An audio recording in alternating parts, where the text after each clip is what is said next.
the 20th, September 20th. Yeah, so it's very exciting. Yeah, okay, well, without further ado, let's dive into the topic.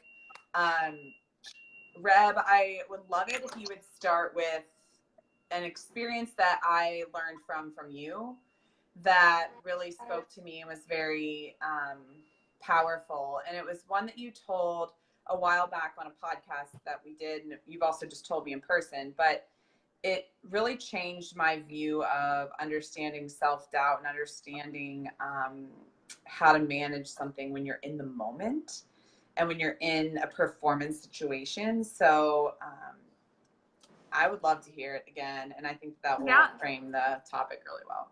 Cool. So I was joking with Caroline. We were talking 2 days ago, and we were both joking, like, these stories are getting a little rusty. It's been a couple of years for us. So it's great to be able to share it again. But this is certainly a wonderful example of noticing self-doubt at a critical time, as you'll notice throughout or later in the story. So rewinding back to good old 2012. So London 2012 was my second Olympics. I already competed in Beijing 4 years earlier as a rookie. I'd won the 200 breaststroke with a gold medal, which was a complete surprise. But this time coming back in 2012, it was a little bit different. Even though I'd been there before, I was a returning gold medalist. That doesn't make anything easier. If anything, it puts even more pressure. And there was a huge difference between the mindset going into 2012 versus the mindset in 2008. 2008, everything was new, everything was exciting. I was not expecting to put too much pressure on myself for performance. I was just there. 2012, I had the target on my back and the pressures of being a professional athlete. I was out of college. I had a bunch of sponsors, which was amazing. But those kind of pressures turned swimming into a bit of a job. There is money tied to it, and there's all these, kind of new emotional connections to this sport that used to just be get in the water and swim. But nonetheless, I'd been training 4 years really well. I felt really confident. I hadn't touched my best time in 4 years. And I, at the same time, was training for it, and I felt as strong as I'd ever been. So I swam the 100 breaststroke. I got a silver medal. I was hoping for a gold, but the 100 was always just a kind of warm up for me. I never fully understood how to swim it, but it was great. I felt great in the water. I felt like I had my strength, which was, getting to the wall, like building on the way with each lap throughout the 100 or the 200 in the next event. So the 200 was my favorite event, and it was coming up. And in prelims, the swim felt great. In semifinals, I had a plan where I really wanted to, achieve the goal that I was going for, which was to go under 220. And when I looked back on past experiences, this is a great example of just general tuning into yourself, of saying what works best for me, what doesn't work for me. I knew that what worked for me is I was less nervous in semifinals than I was in finals. And so there was a little less pressure. There was one more swim to come. I decided for the semifinals to focus on getting that time goal, going under 220. That was what was really meaningful to me. And I felt great for the race. I got up on the blocks, and I was super pumped. I was confident, and I felt kind of relaxed for an Olympic swim, knowing that tomorrow was the finals. This was just semis, and I was ready. I was on fire. We dove in. I swam the race. It was fantastic, but I came into the wall, and I touched at a 220.00, which was a world record. It was the best time, obviously, but it was 1/100th short of what would have been my goal of going under 220. I wanted to see a number in the teens, not the 20s. So I was excited at first, a little bit disappointed, kind of gave a little giggle after the race because it was like, what can you do? Like, go figure. Although, it's worth mentioning that looking back at that point, I got exactly what I asked for, because, you know, we're really big on goal setting, as a lot of people are, but we talk a lot about the languaging that you use. And looking back on my experience, the languages that I used was break 220, break 220, break 220, break 220. And as you may know, the mind doesn't always hear words like break or don't do this. Break 220. It only hears the concrete thing, 220, 220, 220, 220. And so in the race where I felt most ready, I got exactly 220.00, which is kind of crazy to think about. Gives me goosebumps every time. So I would have thought that getting out of the pool, getting ready for finals, I would have felt good. Like, I'm on my way, everything's falling into line. That was a great swim. It was the best time. I should have to do that one more time. But over the next 24 hours before finals, things got pretty weird. It started pretty much immediately in the warm down pool, you know, going to dinner that night. I started to have the butterflies, the like kind of sinking pit in my stomach feeling. And it took me a while to really identify what that even was. And, you know, I kind of forced myself to go to sleep that night, woke up the next morning, and it resumed right away upon waking up. And I still had to wait all the way until my race. And I tried to just do everything the same as I'd done the night before or the day before.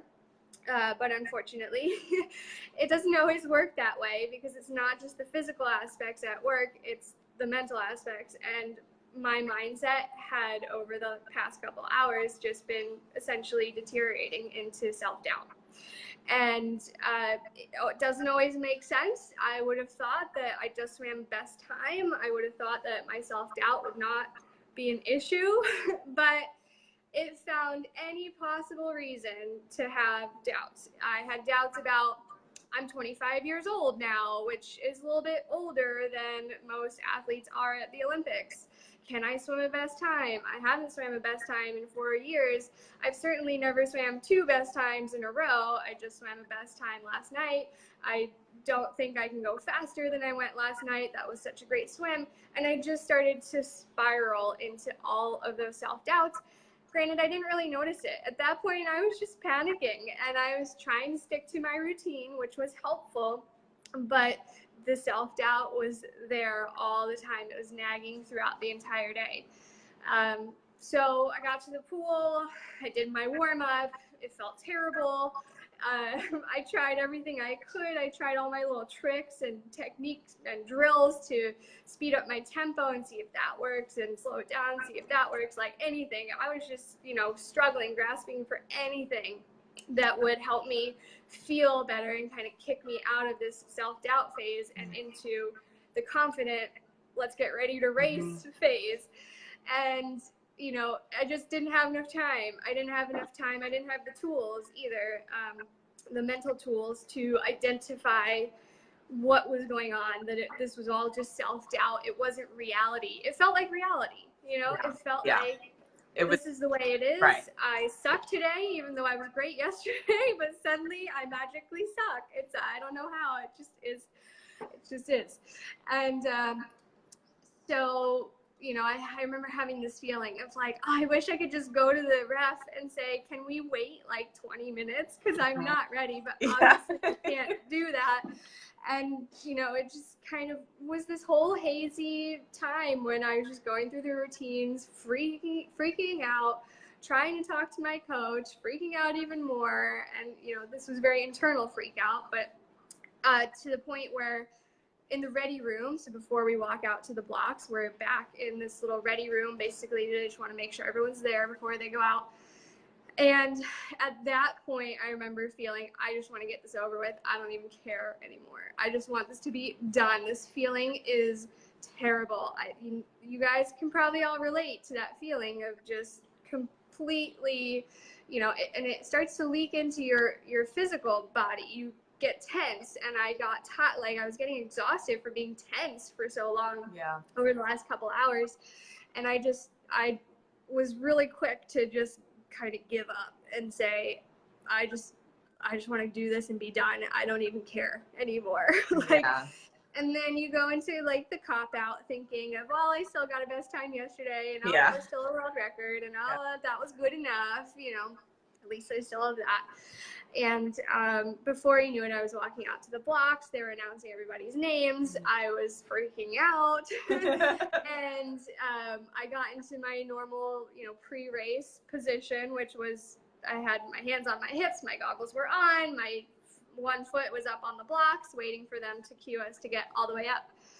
And because it's, you know, a big meet and they take way too long to announce every single person. Yeah. There was way too it, like, long. exacerbates It's not the like process. you're nervous or anything. No big deal. Just hang out here for another 10 minutes while we tell everybody's life story. Yeah. And but it gave this nice quiet time to the pool, because it takes a pool a little bit of time to calm down before the last race, like the waves calm down and it becomes really, really peaceful. And because I wasn't really listening to what they were actually saying about people, I was just looking at the pool, I was looking at my lane, and it was quiet. And so in this quiet, literally seconds before stepping up on the blocks and getting ready to perform, in that quiet, I started to hear and be aware of those self-doubt thoughts for the first time, that I was hearing them, fully hearing them. Yeah. And what I heard was, I don't think I can do this. I don't think you can do this, because you're talking to yourself. I don't know how I'm going to do this, and I just want to get this over with. And I'm sure there were other ones as well, but that was the general theme. And so in that moment, hearing it, I had this like reaction that was really surprised, like, who's in my head? Who's talking to me? And oh wait, it's me. And oh wait, it just was this moment of perspective that was like, okay, you are about to race I knew I was gonna be done. You're about to race the last race of your Olympic career individually. Yeah. This is your chance. This is your favorite event. This is the one you've been working for, and you're telling yourself you can't do it. I had this thought of like, does it really matter what I think? Yeah. At this point, you know, like, I'm not gonna sabotage myself, which is exactly what I was doing. I was completely sabotaging the moment because I was scared.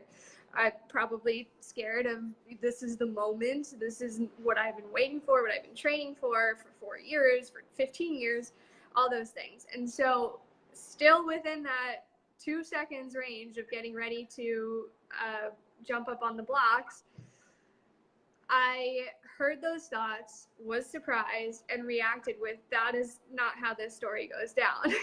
I need to change these thoughts immediately, and I'm going to change them. And I changed them to, I don't care how, I don't know how I'm going to do it, I'm going to do it anyway.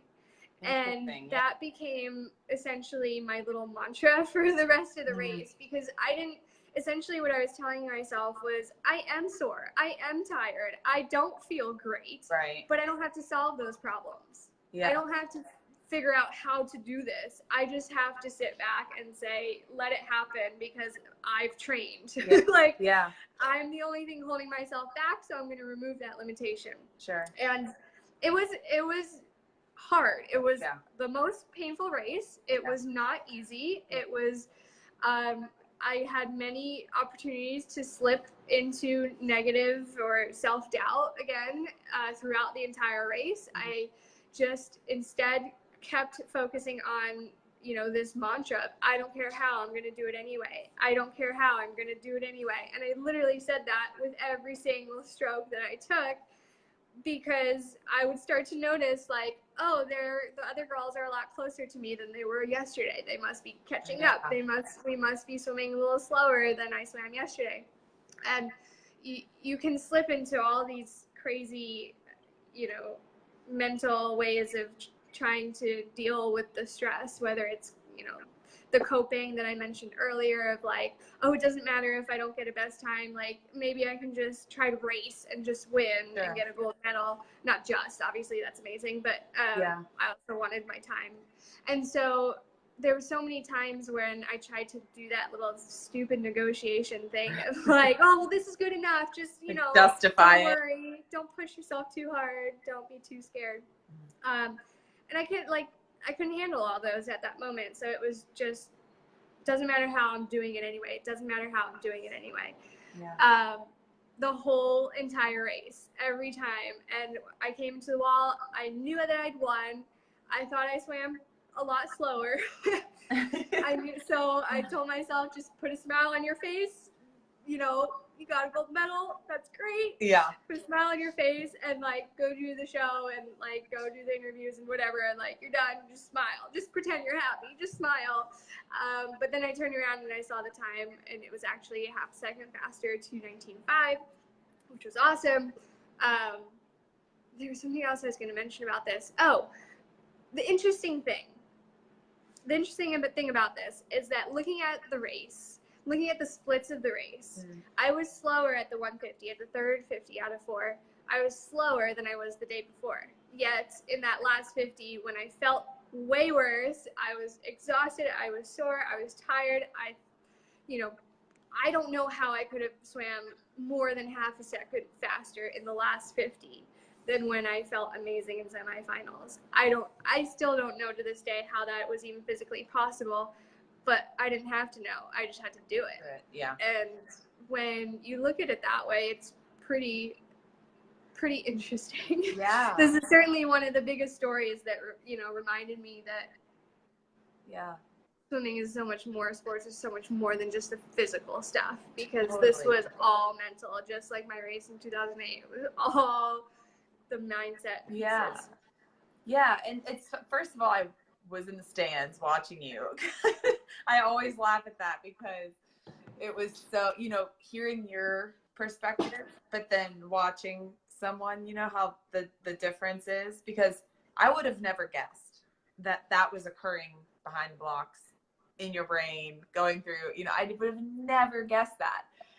Yeah, you see the athletes that are on the TV when you're watching the Olympics, and you're just like, oh, they know what they're doing. They're super confident. They've got it all. And it's like, no. So when you're in that moment, and you mentioned a couple key things that I really like. Okay, so you're behind the blocks. You had that moment where you said there's like 2 minutes or there's 2 seconds or whatever. And you chose to decide, like, that's not how I want this to end. And that was like your conversation with yourself, right? Or like, that's not how I want this to go down. When you say you like switch the language, did you feel it in your body first that you like knew you were capable? Or what was the first thing before you switch your language? Is there something that triggers first? Like, for example, I know for myself, I think I feel the energy, like I feel myself change. I feel my physical self change in that moment. Was there something like that for you, or was it purely like this mindset of, I need to change that, or I should change it? Or what was the actual language and the decision that you made, if that makes sense? Because I know that I think it's easy to hear the advice or the thought of like, I changed my mindset, but how does that actually go down? Like, how does the change go down? Like, what's the little ticket there? For me, it was that surprise element. That it was the quiet, it was the surprise of hearing for the first time what I was actually telling myself. Yeah. And it wasn't physical. Like, if anything, I mean, maybe there was a physical, like, relaxation that occurred. I didn't notice it. The race felt terrible. Like, every physical aspect of it was just as bad as I thought it was going to be. Which doesn't matter, obviously, because that's not, you don't get words for feeling good.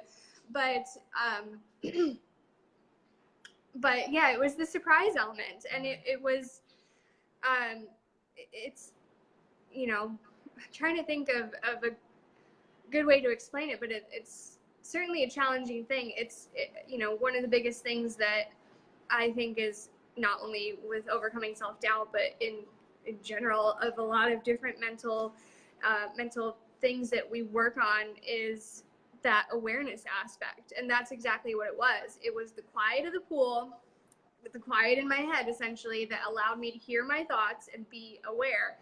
And I didn't even have to really force anything else. I just had to be aware. And once I was aware, once I heard it, then the surprise of, what are you telling yourself? Yeah. This is ridiculous, but that's, that's natural. That's me. So that was me responding. So a lot of times we think, oh, I have to learn how to fix this. Like, I didn't fix it in 2 seconds. I just became aware. And that's one of the amazing things, whether it's negative self-talk, that's another great example. Yeah. I always tell the kids that I'm mentoring, like, you don't have to fix it. You just have to be aware of it. Because once you're aware of how you're talking to yourself, you're going to realize you're being a big jerk to yourself. Yeah. And once you're aware of that, once you actually hear those things, you're going to naturally change it because of the skills and the natural personality or tendency of all the good things, that you're a hard worker, you train hard, you know what you actually want. Yeah. And so it's not about forcing it to change. It's about being aware of the internal conversation. That's really interesting, because I think it begs me to ask if it had ever happened to you before. Like, did you have any moments that trained you before this moment? Like, even if it was at practice or in life, like not in swimming, but was there anything specific that stood out to you and in your life or in practice where you doubted yourself, or maybe the first time you ever doubted yourself when you were younger? Like, did you have something to go off of? It's a hard question, because I think we have accumulation of experiences that build up to go off of, yeah, but it's hard to identify what exactly they are. And maybe it doesn't have to be anything concrete, Yeah, the most relatable one that I can think of is just that feeling in a really hard practice when you want to give up. Yeah. And you have the same kind of conversations where you're negotiating with yourself, like, okay, maybe next time I'll rest on the wall a little bit longer. Maybe I'll skip a lap. Maybe I'll go to the bathroom. Maybe I'll, you have those negotiations. So that was familiar. It was a totally different scale, obviously, but it was a similar conversation. You can't do this. Well, maybe I should try. You can't do this. Well, I think I can, but not to the extent of what I had experienced behind the blocks there. So yeah, it certainly is a culmination, and you and I didn't really have mental training specifically, but it's something that elite athletes develop over time. The ones that do well have some sort of mental skills, certainly above the rest of them. And so even though I didn't have mental skills or development or tools or like words for these things, I still think my mindset was the strongest element of my swimming career. It wasn't my physical. It wasn't my, I'm sure there's natural talent. My feet turned out funny directions, which helped with breaststroke, but like the rest of it was mental, whether it's the mental aspects of staying in that hard practice at the end. If you can do 100 push-ups or pull-ups, is not physical, it's mental. It's your mind that stops first. And absolutely, obviously the more you can push your mind to push your body, the stronger you get. So there are big physical components, but to build that strength is mental. So yeah, I'm sure it was a culmination of all sorts of different experiences, but I've never really, tried to identify them individually of what led up to that particular experience. Well, I think it's so cool to just have you speak about this, because I think there's a misconception of a lot of Olympic athletes don't have any nerves, or they're totally prepared, or you hear they're nervous, you hear they have like anxiety a little bit, but you don't ever hear the nitty gritty of the thoughts that go on behind the blocks, or in the moment. Like it's a thing, like it's normal, right? I mean, it's a normal, natural feeling to have. And I actually think that that's an element of performance in a way, to be able to have that and then learn how to tell yourself something. The same thing, public speaking, right? Like you get the jitters, you get nervous, not sure, uncomfortable in front of a crowd, and things creep in. I can imagine most people have had that experience before. And it's like, how can you turn that in the moment but that actually drives you a little bit. Like that nerve can be helpful, you know? So that's cool. Is there anything else you want to add on that? Because I love that story personally. Just, I think it's interesting to hear you speak about it, just because I was able to witness it from, as an athlete that competed with you, obviously not in your event, but being able to understand what went on before the best race of your life, knowing that it hurt. It wasn't like a joyride, you know, it wasn't like you were just chilling and nothing, you know, you felt pain, and that's a natural, normal thing to have, and to overcome that feeling of self-doubt in those moments, even during the race. So that's cool.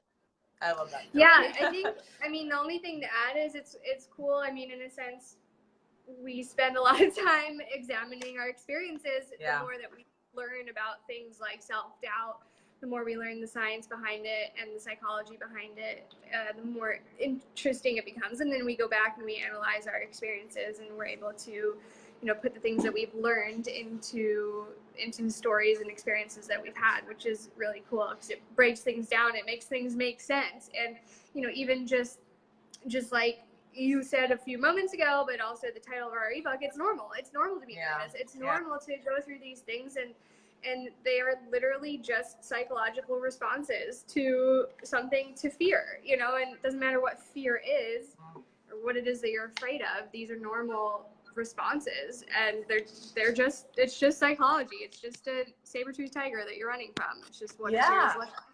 Absolutely. Well, and I think, you know, we are conditioned to, in a way, and I'm not saying it's like the immediate truth always, but I think we're conditioned to believe things based upon the circumstances and the experience too, you know. Let's say that expectation was never there for you, or that was just like a national long course meet, you know. Maybe there's more pressure based upon the experience that you're at the Olympic Games and you are about to retire after this, and this is your last race, and you know, there's all these external expectations, which I think can play a role in the development of self-doubt too. And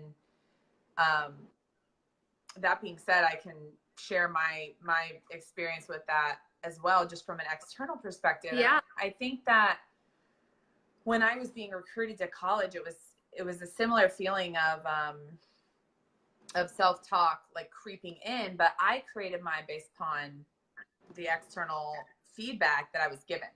And, you know, I was recruited and I was told I wasn't gonna, I think I was like a top, I don't know, 5 recruit in my events or something. And I don't even remember. I didn't really care, but it was confusing to me because I was told that I wouldn't make the relay team, or I would, you know, by a specific university. And it was heartbreaking because I really wanted to go there. And I was like, oh, like I won't during even the recruiting process? Yeah, I was told, you know, you're not going to make the team. You don't have what it takes. You may not even travel until junior year. You're just going to be on the roster. And I was like, what? Like it was, first of all, it was a humbling moment of, okay, you're not the best in the world at this right now. But I knew that, you know, it's like, I knew that feeling, but I also was like, I had this like silent confidence, you know?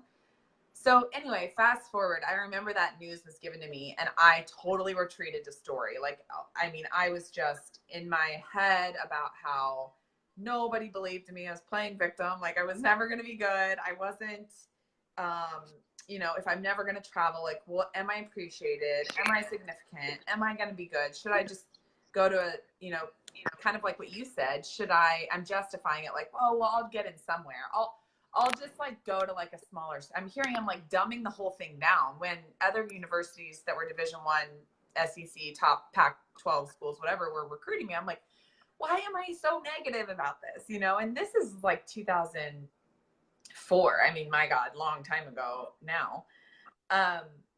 But what I did was I allowed expectation and external feedback to dictate my self-talk. And it's a very easy thing to do. When we all receive certain information, we take it a certain way depending on our preconceived, you know, understanding of what that information is being told. That will change all the time. But at that moment in time, I wanted nothing more than to be told all of the positive things, like all of the positive things that I was feeling and that I needed to be doing and that I was loved and that I was going to be, you know, contributing and like part of the team and the whole thing. That was really difficult for me. And I started to doubt my ability to believe in myself and also doubt my ability to think that I started questioning why I was applying or why I was being recruited by certain places. I was like, if this school doesn't want me, then that school doesn't want me. And then that, and then I'm questioning my, you know, ability to talk to the coaches. Did I say something wrong? Do they not like me? Am I not this enough? Am I not this enough? So my self-doubt came a lot from this external feedback. And, you know, having to really dive back into like 2004, I mean, 14 years ago, it's a very interesting process to think about in my head as like a teenager, what I'm going through emotionally at that time. And it was crazy. I think that I really didn't think that I didn't know how to take external expectation and change it. Like I thought I was like a nod my head, like follow what's told, right? So if I'm told that, then that must be true. And especially by authority figures that you don't really know well at all. So if it's a recruiting coach, it's not your coach, it's not someone you're familiar with, it's even greater. It's a further authority figure above them because they're a college coach and they, you know, they're someone that you're seeking approval from. But yeah. And the thing is you're always going to get that information, right? Like nothing's ever perfect. You're always going to be told, and I mean, in life, you're going to be broken up with, you're going to be let go from a job, you're going to be let go, you know, there's a million things that could happen to you to where you are let go or said no when you're given the no. I mean, the best, what they always joke about, like Michael Jordan didn't even get, you know, or like on his high school basketball team or whatever it may be, you're going to be told that. And I think that there's a moment in that moment where you really doubt yourself. And it can go a million different ways. Like, let's say you miss making a cut. Let's say you miss making the Olympic team. Let's say you miss making the all-star team, the zones team, the, you know, you miss making any cut for any team out there. You don't get the lead acting role. You don't get that job. Like when you're told no, it's easy to take that information and change your self-talk based upon what you did wrong versus maybe I could have looked at it a little bit like, what's the facts? Like, did I do anything that would have caused that to happen? No. So we can check that off the list. Like, what are they looking for? Maybe it's up to them, you know? And then what's within my control? And I started to recognize that what was within my control were the things that were giving to me, that were telling me I could contribute, that were giving that energy. And then choosing how to take that as well. You know, like I have the choice of how I want to go about the next chapter of my life versus like them telling me how I need to do it.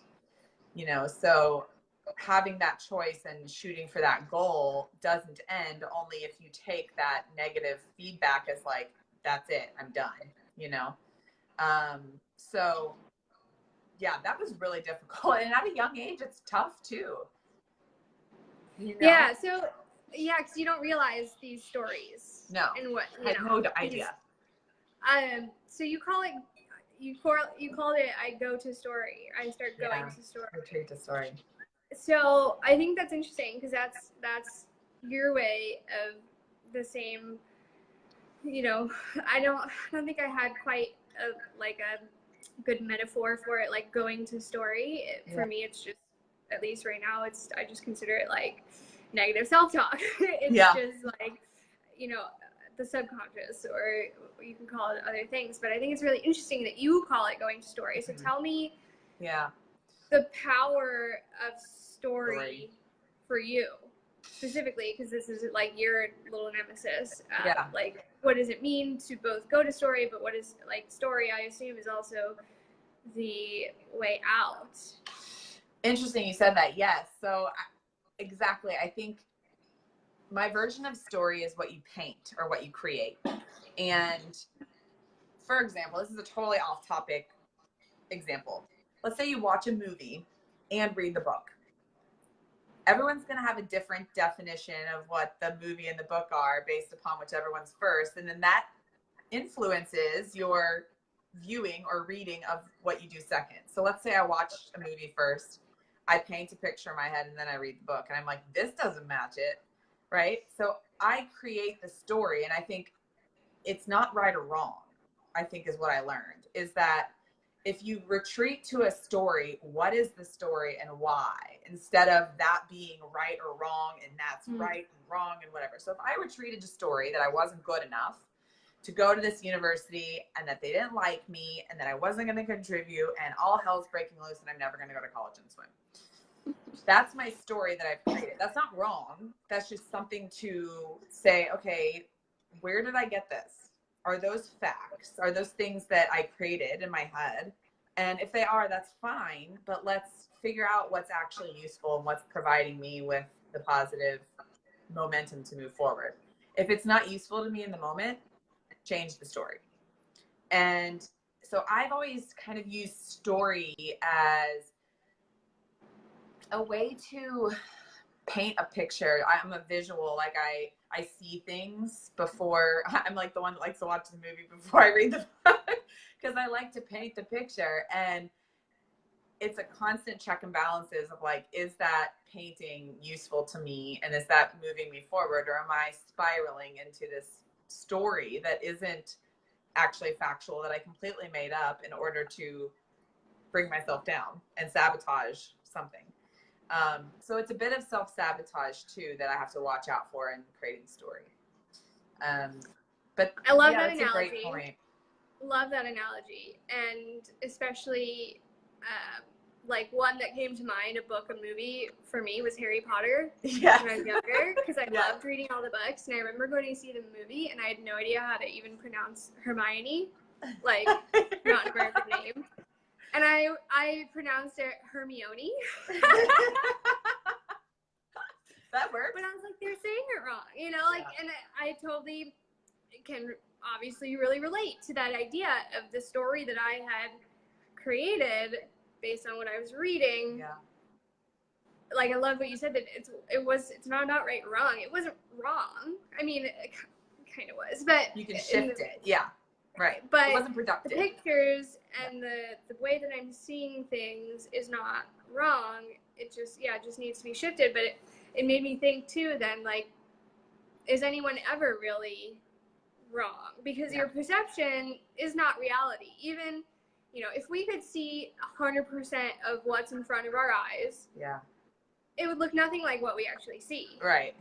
Because everybody's taking a different part of it and creating a different story from what they're seeing. So nobody is out there seeing the complete truth, except maybe like some monk that's sitting there meditating for his whole life. Maybe he's seeing truth. And even then, his truth is his truth. Right. Yeah. Right. And and that's just his truth. But otherwise, we're all painting different stories. The stories and this brings up an interesting point too that I wanted to point out, is we need to give ourselves permission to change those stories. Yeah. Because I had one great example. I was working with an athlete, and it's a new school year. It's a new, she moved up a group in swimming as well. Yeah. And she's like, this is not like last year. Like, it's so exciting. It's so fun. The group is so different. It's a great, I would have never imagined the group would be like this. Everybody's excited. We're all high-fiving each other at practice, and school is like, it's difficult, but I feel a lot more like competent than I did last year. And I never would have thought it. And it just made me realize, like, you're trying to live last year's story now. Yeah. Yeah. And we need to be giving ourselves permission to change those stories and not to hold on to that story as your identity, right? We like to cling to things that make us feel comfortable. And you created that story about, I'm not good enough for college swimming because in some weird way, it was you being comfortable. Like, that's you saying, like, oh, I'm not going to fight it. Like, I'm just going to sit comfortably here in what you told me and, like, take it because you know and I don't. And so, You also mentioned that you need to have a constant checks and balances with your story. Yeah. So I want to know what that looks like for you. Yeah, that's a great question. I think first of all, it's the awareness to check on your checks and balances.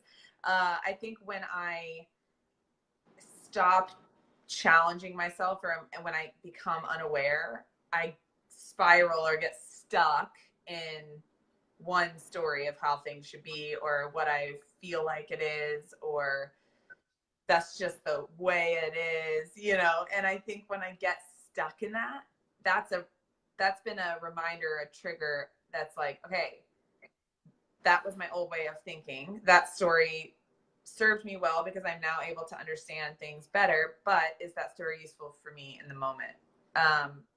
I do that. I mean, I think I do that probably once a day, at least, if not more. Some days I'm like every hour, I'm like, did I just like totally, I just think this out of the blue, like, and I think, so it's awareness, back to awareness. It's a constant choice to become aware. And I think when you choose to become aware, it doesn't just, like, I'm aware that this wall is here, right? Like, I'm aware it's there, but I've also chosen to know it, we choose subconsciously to know what's occurring. And I think when you just give up or, not care about your awareness, that's when things get tricky. So I think that it's an awareness thing, and it's back to awareness and kind of, what are you focusing your energy on? Is it a good part of the story? Is it the spiraling part of the story? Which one's helping you, and which one will help you move forward? And how can you recreate that? And it takes time. Like this, for me personally, there's sometimes when I get stuck in one idea or concept or whatever for a while, and instead of learning to like write my thoughts out or jot it down or like sketch on paper, I feel like I refuse to let go of that negative thought.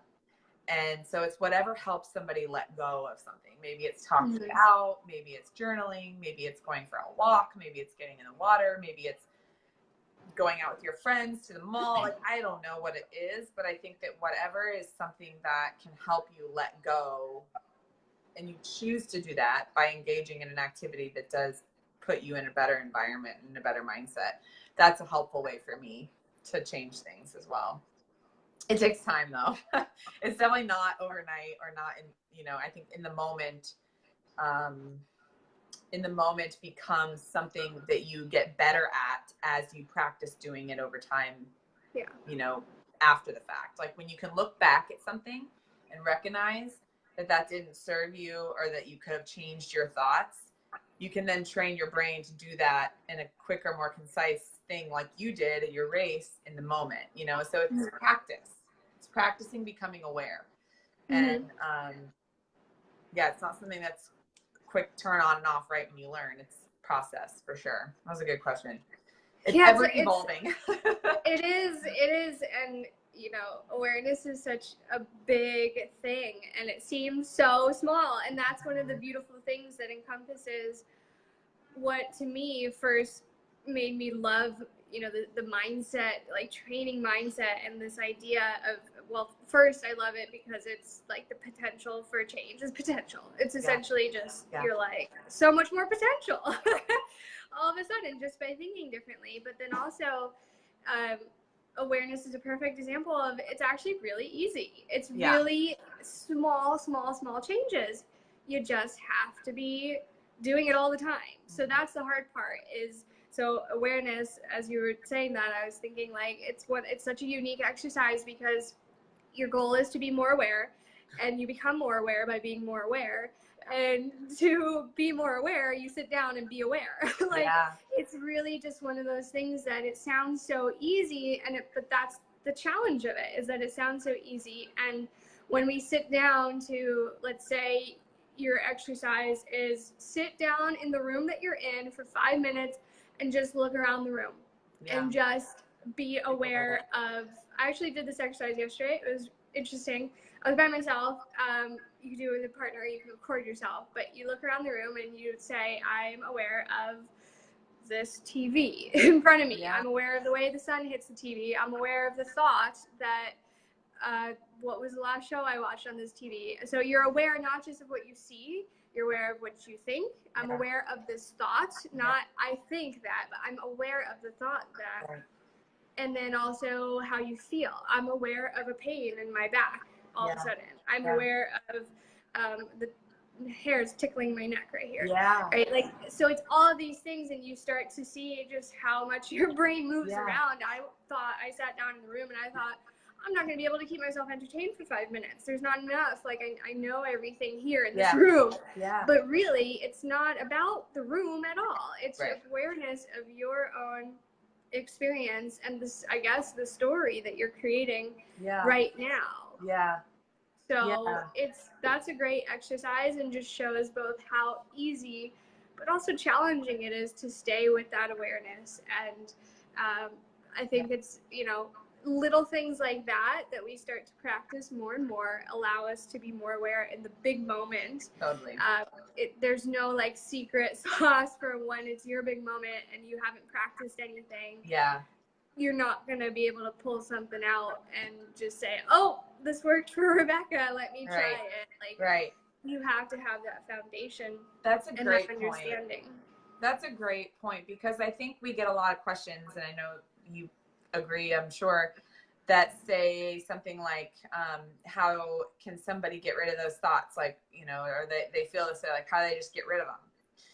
And for sure, it's all about getting rid of something and everything. But I think it's less about like getting rid of it, and like you said, more about becoming aware of it and understanding, like, you learn that you have those thoughts because you fail.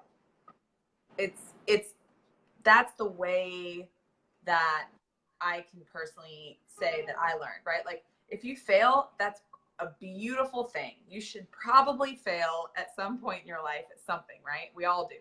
But until you fail, you probably aren't aware of what you were thinking sometimes.